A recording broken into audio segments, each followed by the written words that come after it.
Sino ang may mali sa video na ito? Halika't panoorin natin.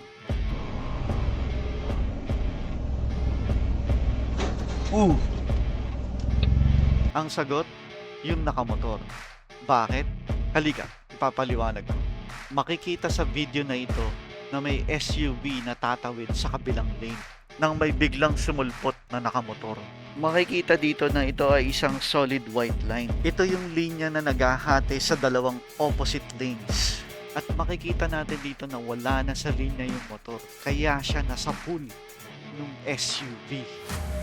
Kaya pasensya na kay Kuyang Rider dahil ikaw ang may mali dito. Pero sana walang matinding pinsala sa'yo.